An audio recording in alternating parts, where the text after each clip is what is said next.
Malik Neighbors, Brock Bowers at 13, CMC, who we're going to talk about. I think he might be the most interesting player in fantasy this coming season. AJ Brown, Drake London, Derrick Henry, Josh Jacobs, Jonathan Taylor, who quietly ended the season on an absolute tear, and then Bucky Irving, who did as well. But let's stay on Achane, Matthew. He's at 12 overall, behind Malik Neighbors, just to clean that up.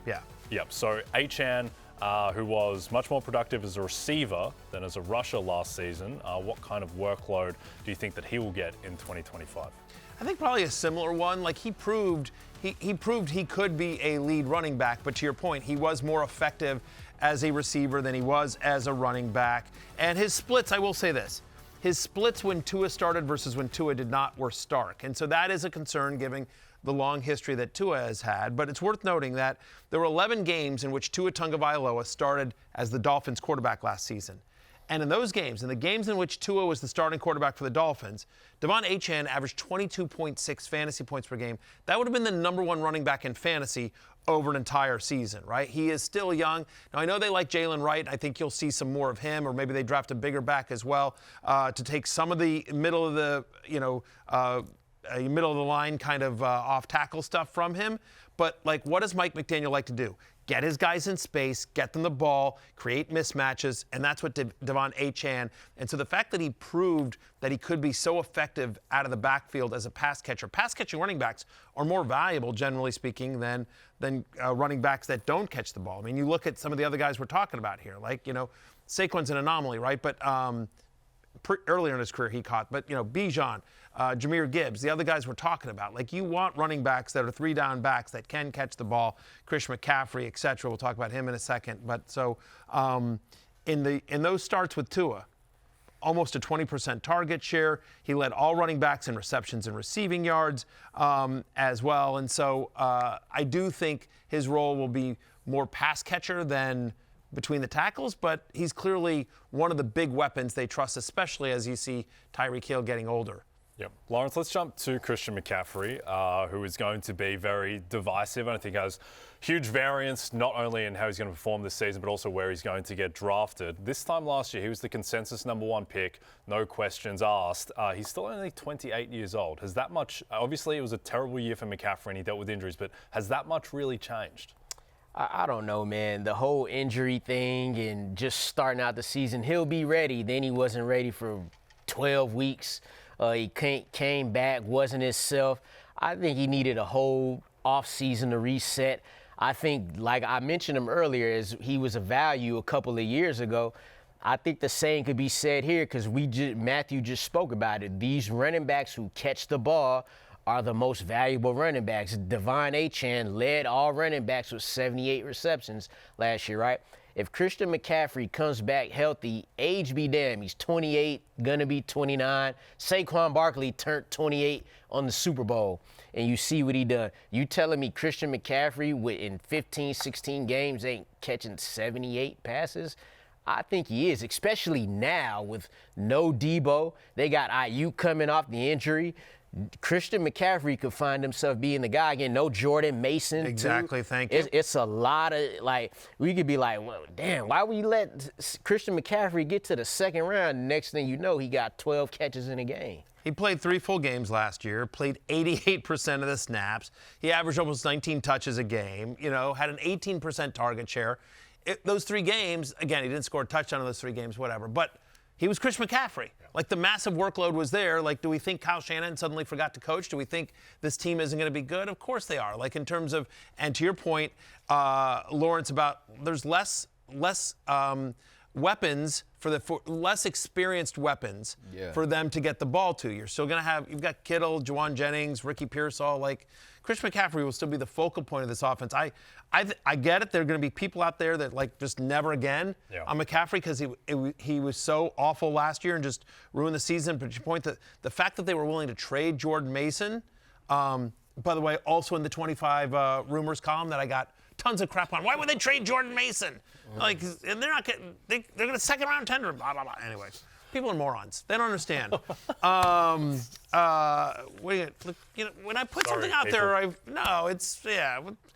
every once in a while. I mean, would you take But anyway, my point is yeah. they have confidence in Chris McCaffrey. And I will tell you this. Here's the other thing I'll say.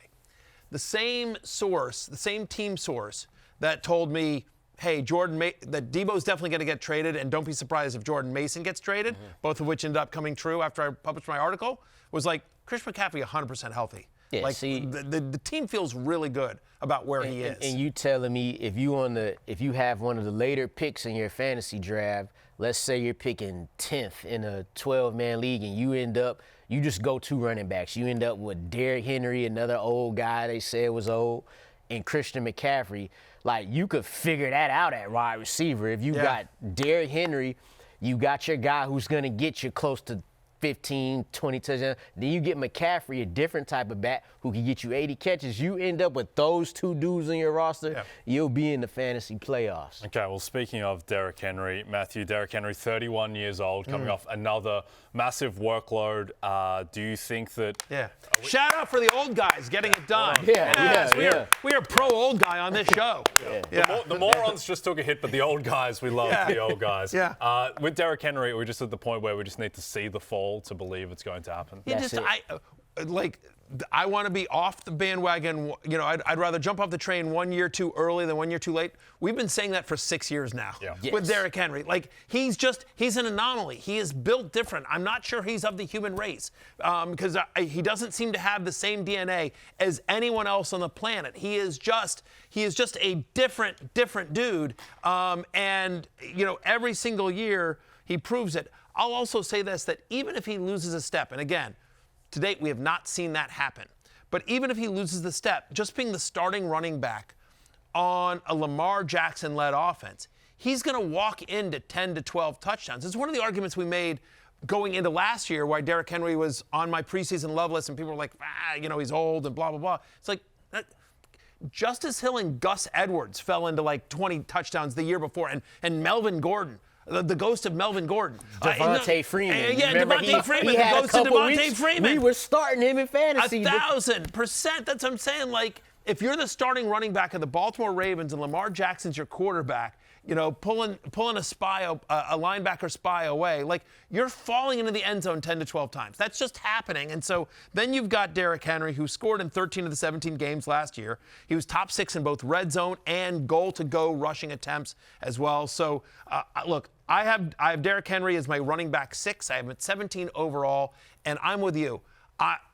At some point, we're going to be wrong on Derrick Henry, but until I see it, I think he's just one of those things that you just have to believe. Takes incredible shape, incredible care of his body. He's a workout machine, and so we're a pro old guy on this show. Shout out to Devontae Freeman. We don't talk about him enough. Guy we do talk about a lot. Falcon legend right there. Or Melvin Gordon. Brock Bowers, Lawrence. Do you see him as just tier 1 by himself among tight ends? Yeah, when you get a tight end that's going for 110 catches, close to 1,200 yards as a rookie, those are Travis Kelce year 5 numbers as a rookie. Yeah, especially now that he got Geno Smith. Yeah, definitely. And by the way, don't underestimate Chip Kelly as the offense coordinator as well, just because they're going to play at a much faster pace of play under Chip Kelly. So it's more possessions per game. It's a faster pace. It'll be a better offense under Geno Smith as well. Again, he was already the number 1 tight end, so how much higher can he go? But just you feel comfortable. It's just about where you draft them now. Exactly. But you do, like, I think in terms of,